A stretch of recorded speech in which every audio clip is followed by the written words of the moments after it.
Good evening, folks, and welcome to Common Sense. Tonight we have the first selectman of Bethel, Bob Burke, and his running mate, Bill Slifkin, here. It's about 2 weeks before the election. About 2 weeks. And, folks, this is crunch time. This is the time when you need to start paying attention and you need to make some serious decisions about who you want to run this town for the next 2 years in the worst economic recession of our lifetime. Do you want to take a chance with unproven leadership, and frankly not leadership, candidates who are both Board of Ed candidates, one of them who has a 10-year history of spending, of supporting every spending increase that was ever passed across this table, or the other one who's been on the Board of Ed for 2 years and before that was nowhere, who is literally clueless in terms of how this town operates and how it runs. Do you want to place the future of this town during the worst recession of our lifetimes in the hands of either one person who's a tax and spend liberal, the most liberal pro-spender in Bethel's history, or do you want to put your hands in the hands of someone that's run this town for 4 years and has basically let you tell him how to vote? He's given you the power. He's presented the facts to you and let you decide how to run your town government. Or do you want to go back and go back to the days where you were told how to vote, where during the budget season people in power literally told you this is how you have to vote because we need the money? Or do you want to continue the good government that you've had with Bob Burke and Bill Slifkin, who incidentally just got done building the high school, renovating the high school, the single largest infrastructure project in Bethel's history? I believe it was $38 million. Correct me if I'm wrong. 32.3. I stand corrected. $32.3 million. They finished that project from start to finish, and they did it under budget. I believe you were $70,000 under budget. Am I correct with that? Yes, you are. Absolutely. These two individuals here are not running on a major party line. They are running on the pro-Bethel line. It's row D on your ballot. And incidentally, folks, lately some of the major party supporters have been calling pro-Bethel an extremist party. Well, let me tell you something.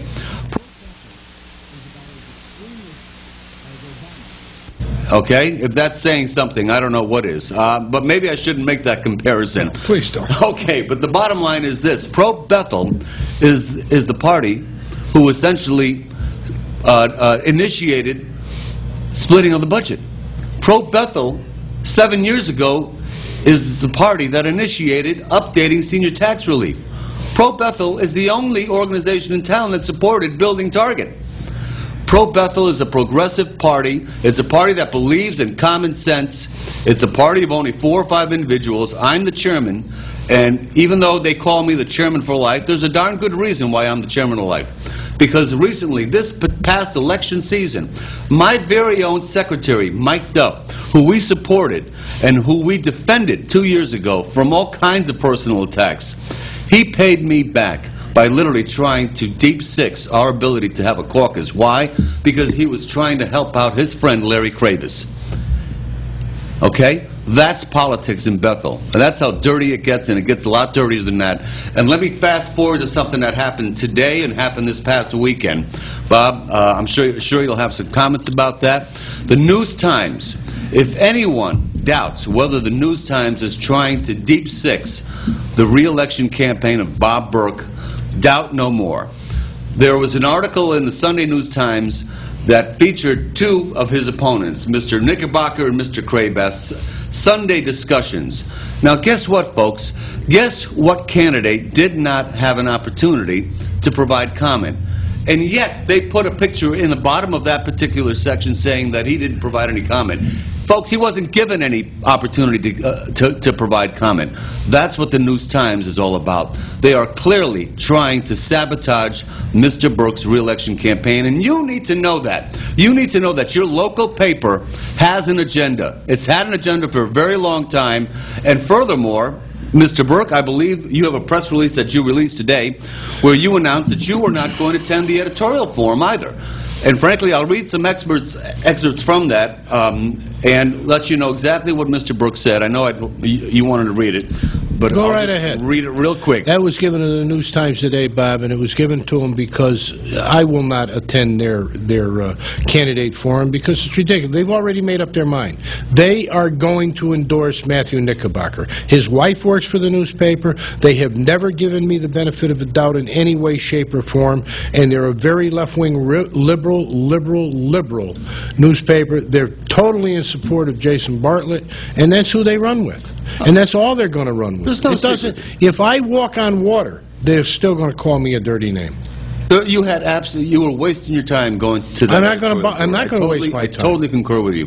Let me read this, folks, for you. Citing the News Times' documented campaign of personal and political bias against his administration and his candidacy, Mr. Burke has declined an invitation to participate in the News Times' First Selectman Candidate Forum. Quote, I will not participate in a candidate forum being conducted by any organization, including the News Times, that has exhibited a clear and documented history of biased reporting and editorial character assassination against me, and I concur. Their campaign to defame my integrity, your integrity, and discredit my public record disqualifies them from conducting an unbiased candidate forum and does not deserve my attendance. Bob, you're absolutely correct. Why should you participate in a candidate forum held by the News Times when the News Times has gone completely out of their way to essentially express their... 4 years, their blog has taken me apart every way possible, with every kind of slanderous things about me, about my family, about my daughter, about my sons, about my dog. They've taken me every way going possible with slanderous, libelous comments. They're disgusting. And they want I you to called them over and over and over again and told them to remove it. They did not remove it. Mr. Deere walked around his newspaper and says, is there a bomb in my office today? He found it very delightful. The man is a sick man. He should not have a job in any kind of a newspaper situation, magazine, or any kind of editorializing whatsoever. He is the publisher, and he's totally irresponsible. His editors are totally irresponsible. They don't even... I have friends that send letters, and it takes them weeks to get their letters put in on an opinion, yet other people get the Sunday preference when the circulation is highest. Well, clearly. I mean, you were They're totally disgusting. correct in not attending that candidate forum. Nor Folks, will I you need ever. to know that. As a matter of fact, tonight as we speak, I believe the article on that interview with your two opponents is up there. It is. You know what? None of the comments in this press release are printed in the News Times. That's where their heads And are. that was sent to them This at morning. 12:05 today. Right. Their newspaper reported it covers Bethel. Eileen Fitzgerald talked to me. I read it to her. She confirmed it was word for word what she had received, and that is not in their newspaper. And it will not be in tomorrow. Absolutely. So, folks, Now, you won't see this show until Friday. All right? But this is Monday night. Absolutely. Monday night at 8 o'clock. We're You know, filming. Bob, you should also realize that last week he gave a 45-minute interview to Eileen Fitzgerald. That never appeared in the paper. Never appeared in the paper. another example. Absolutely. And then you got to remember, another one of their editors told us to pack our bags and go home and not stay in and represent the people of Bethel. Absolutely. So why should he support these people? Totally ignoring That was Brian Kuhn. 4 years worth of accomplishments Yeah. that you guys have pulled off. 4 years. I mean, it's unconscionable that they would have that It's totally kind of attitude. irresponsible. If you think about Brian Coons' editorial, he told the people of Bethel that they have no right to vote for the third party. They have no right to vote for the selectman that's led them for 4 years. They have no right to vote for the selectman and the team that gave them the reduction and held them at a 1.34 tax increase for a 4-year period. Matthew Knickerbocker has never, ever seen a budget that he did not want to pass immediately on the first vote for the Board of Education. And Kravis is right along there with Well, they both voted for a 2.4% increase. Since last- I zeroed their budget. I zeroed their budget, and then the Board of Finance zeroed their budget after I did. And you both asked both of them, can you save some money? We have a $1 million deficit or whatever that $1.5 million. You asked them, you begged them, can you please give us some savings? And what did they say to you? You need to go back out with a tax for the people that paid their taxes already, so you can re-levy a tax on them to pay for the people that couldn't pay for their taxes. Imagine, folks, the nerve of these two individuals literally telling the Board of Finance and the Board of Selectmen, the First Selectman, that you need to go out and issue a special tax assessment to tax, in addition, the voters of Bethel for the amount that you are in deficit, because we can't give it. We can't provide it. We can't find the savings yet. At the end of the fiscal year, what happened? They returned $142,000 to the town after spending $105,000 for the security system that we told them, if you want it, you've got to find it in your budget. Thank God Mr. Slifkin had the common sense to hardwire everything in there, and that was an expense of how much, Bill? That was $170,000.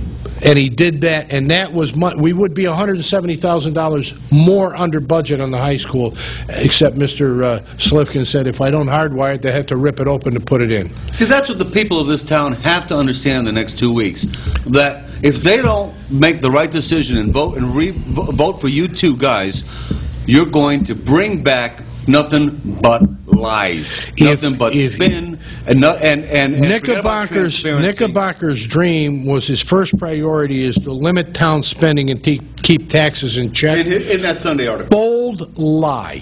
The man has never done that. His members that are running for the Board of Education right now, currently, they're being interviewed on Channel 26 all the time, which is probably an election violation because they're doing it on public television for educational purposes. They're probably violating the law. But those candidates are strictly saying these people have to give us the money we want and they have to pass the budget on the first vote. They don't have the right to take money off what we tell them to spend. Robin Renner and Janet Stevenson just finished doing that for a week in the forum, the PTO forum that is being broadcast on the Education Channel. Let me tell you another dirty little secret, okay? Dr. Chesley is promoting both of these First Selectman candidates. Why is that? Folks, it's a double-down strategy. You've played blackjack. You got two aces, you put them both down, you're going to win on either hand, one way or another. He's got Matt Knickerbocker, his protege, and that's the truth, folks. And he's got Larry Krabus, his wannabe protege, both running for First Selectman. Do you want the superintendent of schools running this town? Because that's what you're going to get if you elect either Matt Knickerbocker or Larry Krabus, the superintendent of this community, who doesn't even live in Bethel. He lives in Danbury or New Fairfield or somewhere like that. Cheshire, I think. No, he lives locally, okay? Do you want him running this town by proxy through Matt Knickerbocker and Larry Krabus? Well, that's what you're going to get. That's exactly what you're going to get, and that's a dirty little secret. And I got one more secret for you, too. Okay? There's a guy running on the Board of Finance. His name is Steve something or other. I forget his name. Steve Brill? Brill. His wife works for the Board of Ed.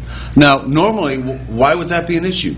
Well, Bill, you guys just got done dealing with one issue, Bill Riley, apparently, or Kevin Riley. Kevin Riley, who got voted unanimously for violating the Board of Ethics. Yes. Stephen Brill, if he votes on a Board of Ed budget, he has to recuse himself because his wife works for the Board of Ed. So why on earth would they put him up on the Board of Finance, to run for the Board of Finance? Total control by the Board of Education of the town of Bethel. Complete violation of the Code of Ethics if he serves. I mean, this is the kind of lawlessness that's going on. On top of that, on the Republican side... The arrogance of the Democratic Party. Right. On the Republican side, you've got two individuals with arrest records. One of them, who's the current chairman of the police commission, who's not allowed to carry a handgun because of a violent arrest record, and he's running for re-election, and they're looking the other way. What's wrong with these people? What's wrong with these people? Now, to be fair, you currently are in a situation as well. But guess what? I pleaded innocent in a court of law. I will not get to be heard until the 6th day of November. That is not my doing. That's the court's doing. If it smells like a duck, smells like a skunk, looks like a skunk, it's black and white and walks with a wiggle with a long tail, it's a skunk, and this thing stinks like a skunk. I'll tell you what, let me go back 4 years. You and I sat here 4 years ago when you first ran, and you know what? you ran to run this town because you were tired of the town government, the town leaders that lied to the ignoring people. the people, Lied to the people. lying to manipulated the people, told the people how to vote. You won because you were a working class hero, Bob. And guess what? You never lost your roots. From the day that you became first selectman, I'm not going to either. you may be wearing a rather nice suit tonight, but guess what? You're still a working class hero. And heroes, the best heroes among us, the people like JFK, Martin Luther King, they had heroic faults. And yes, you do have heroic faults. But you know what? One fault that you don't have is you're a hell of a leader. One fault that you don't have is you know, like Teddy Roosevelt, who I believe is your favorite One of my president, favorite presidents. like Teddy Roosevelt, he got things done. This guy next to you, Bill Slifkin, Gets the job gets done. the job done. Okay? He's been called names. He's been called dictatorial. Let me tell you something. You want to do a job, you got to get a job done. Somebody takes the responsibility for that job, and they do that job. Bill Slifkin does the job. Look at That's you. why I want to run with Bill Slifkin. Baseball. I need Bill Slifkin. On baseball, Bill. How Baseball, many there's years lights on every field. How many Bill years have you Slifkin done put 'em baseball? there. Tell us about your baseball career, Bill. From the time I arrived in Bethel, I worked with Ray Crow and then John Cleary. I've been doing it for 32 years. Do you hear that, folks? 32 years on baseball. We took a budget of $4,000 a year, where we had one meeting a year. We now have 12 meetings a year. We operate on a $150,000 budget. Town doesn't give us any money. It's all raised. We raised it all. The lights, we raised all the money. The new bleachers, we raised all the money. We give money to the town every year to redo the fields. It's got great park and rec people that do that work for us. But baseball is 600 kids in the spring and the fall. And I can tell you it takes about 30 hours a week. And you're committed to that, year in, year in, Yes. for 31 years, folks. That's the kind of commitment I'm talking about. That's the kind of commitment that this town needs, deserves, and really needs in the next 2 years. Bill Slifkin is at the baseball fields and playing with baseball in the winter, and he doesn't even like the cold. I do not hates like the the cold. Now, Bill, you read some of Larry's comments, and you have some particular comments about Larry or Knickerbocker's comments that you... Well, I could start with, I'm going to read you some of this. I'm going to paraphrase it from Mr. Krabus. I see and frankly will expect all town employees, starting with me and our selectmen, to be ever focused on those in the community we serve.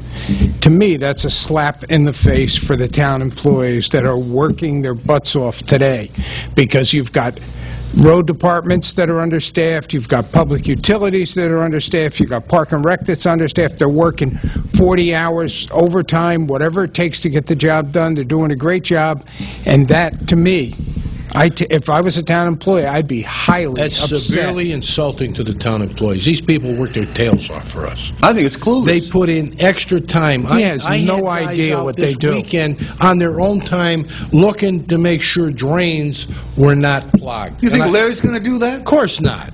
Of course not. Let me tell you what this whole vision of Larry Krabus is. Pompous. Pompous. Pompous. Thank you. He's going to have commissions.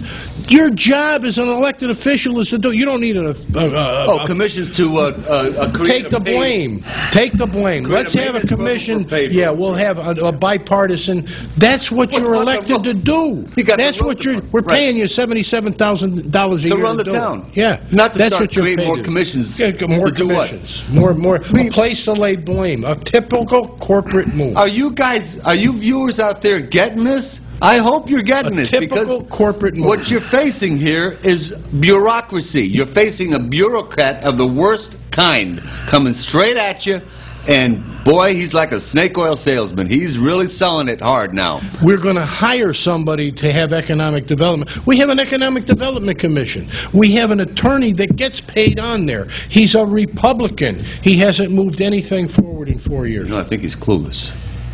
I really think he's clueless.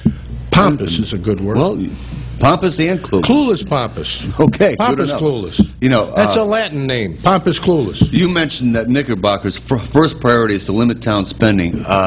That is a lie. That's a blatant lie. I cannot believe I'm reading this. I cannot believe I'm reading this. And his second point, I'm committed to regular review of the tax relief program with the goal of expanding relief to as many seniors as is economically feasible. The veterans are maximized right now. Last year, I tried to move it up $5,000. The Board of Finance didn't do that. Bill Slifkin voted to move it up that far. We can move it up almost $10,000. I'm committed to do that. The Board of Finance is the one that does that. That is a blatant play to try to lie to the seniors to get them to vote for them. I have given them 4 years of taking care of them. Don't you see what's going on? They're insulting the intelligence of the voters. Senior citizens. There's nothing wrong with the tax relief program. You guys have maximized it and optimized it as much as you possibly could. What the law allows. Exactly. So what are these characters talking about? Lying. They're talking about the fact that the roads are in poor condition, that the buildings are in poor condition. They were in poor condition when I got in. Even worse. South Street is marvelous. The top of Chestnut Street is marvelous. The entire first phase of the sewer project is marvelous. Now phase 2 is almost completed. It's marvelous. I got a question for you. Who's going to pay for all, their grant scheme? Well, guess what? I didn't raise your taxes. I got grants. I made deals with Danbury for interlocal connections that brought us in $350,000. I've received over $1.2 million in grants to pave with. That's where your money came from. It came out of your taxes, but it came out of the state level. That's not there anymore. Right. Normally I get $500,000. I just went out. We approved it last Friday to go out and rebond $17 million. Newspaper didn't give me credit for it, and I've done it 3 times now.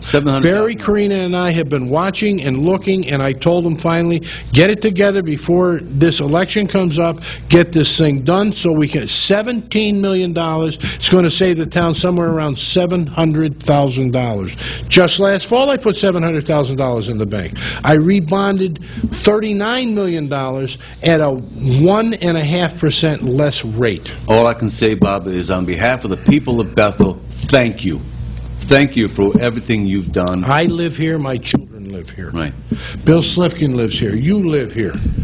That's what you're supposed to do. Look out for the people of Bethel. Right. Save money. Right. They're talking about economic development. Yeah. I was stuck with something. There's no economic development. You got Toll Brothers came in here. They were going to build 128 units, only building 62. They're luxury units now as opposed to affordable housing. That's a Trojan horse. Economic development in the worst recession of our lifetimes. I mean, it's not going to happen for years. The state of Connecticut just put a 10% tax on corporations. Yes. Yeah. So who the hell would be crazy enough to move it to Connecticut? I mean, guys, it's out. And even if they're in Connecticut, they're not stupid. You have to be to throw this at the people of Bethel. Or liar. Or devious. Well, either way, neither one's good. Let me read my favorite statement from Larry Kravis, okay? What has changed my hometown has been the pervasive and extreme confrontational political atmosphere of late. Most noticeable when the annual budget is being prepared, most definitely during the election cycle. The naysayers seem to forget that Bethel is a town made up of a number of constituencies, all of whom have to be represented fairly with equal concern. Folks, this is madness, what he just said. How long has this town had confrontational budget battles? Pompous? Pompous. It's Latin. His first name is Pompous. He's calling 80% of the people in this town who are having trouble making ends meet naysayers. Because guess what? That's the people who typically vote no on budgets. They don't have the money to pay anymore. And he's calling you naysayers. They don't have the money to pay anymore. And yet, he's the stay-at-home moms are going back to work, so they won't lose their houses. He's calling you all naysayers. I didn't raise your taxes. I mean, what are you, an SOS guy? Hey, Larry, if you're watching the show, Larry, let me tell you something. You've been around in politics for 2 years. Why don't you spend another 10 years and figure out how this town operates before you start opening up your mouth? Because you're not making any sense, Larry. None whatsoever. And God help Bethel if you get elected first selectman, because we'll all be in deep trouble. I'm sorry, I had to say that. Well, I had to say it. Truth is the truth. Well, we haven't allowed you to talk. We got 4 minutes left. That quickly. You got anything there? We always run out of time. It's unbelievable. Well, I find it amusing that both people say they have to limit spending, but the message that they project is completely the opposite. If you watch the forums, all they talk about is everybody has to accept the budgets that we put forward. Oh, yeah. The town does, excuse me, Right. the town does not have the right to vote against the budgets because we're smarter than you are. We will tell you what to do. Oh, yeah, they're all geniuses. Well, you know, this is America. I'm starting to sound like Bob a little, That's all right. but that's Well, okay. that's okay. Yeah. That's why you guys are running together. But it just annoys the devil out of me that people are going to try to tell me how to vote. And everybody else has to have the right to vote the way they want to vote. And that's why we have a split budget. That's why we have a town meeting form of government. Exactly. So people can and public speak. comment is there. But we don't want you to speak if you're a naysayer. No. You have No, no you right can't. to You're not speak allowed as to a speak. naysayer. In the last 4 years, the naysayers of this town... Let me have tell you gotten some something else, respect, too. haven't 6 years I spent in military service. Right. Mr. Krabus was eligible for military service. Where was he? Why did he not serve? He was hiding. Why didn't Mr. Knickerbocker serve in military service? How about Seth Cousins? Don't talk to... Oh, please don't go there. Did he go? Where were they? And I enlisted. Right. What did you do? These guys You had a enlisted. college deferment, most likely, okay? I mean, that's doubt the if they bottom had... line. The college deferment lasts for 4 years. Let's fast forward. I can to tell the you about the present. college deferment. I had that, Yeah. and then I went for my physical, and I flunked. We're really running out of town. I got 1 I minute four left. rounds. Folks, Because listen. I went to college, too. And Yeah. at 20 years old when I left college, Uncle Sam said, "Hi, how are you?" Folks, as usual, we have run out of time. We have so much more to talk about. All we can say is this: vote Roe D all the way. If you're worried about your wallets, listen, Unless you want to hold spend on a to your lot of wallets. money. Unless you want to spend a lot of money, and You want better your hold on taxes your to go wallets. up. You better make sure you vote for Burke and Slifkin and watch our live show next Wednesday. This coming Wednesday, October, I think it's 26th. It might be the 28th, I don't know. 28th. But whatever the Wednesday, 8 o'clock at night, tell all your friends to watch us live. You can call in, and you can essentially just ask us any questions. That's our candidate forum. The hell with the News Times, okay?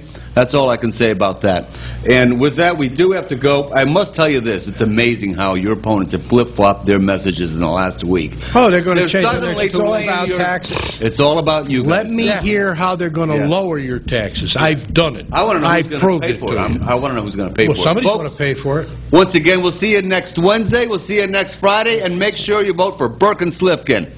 Bye now.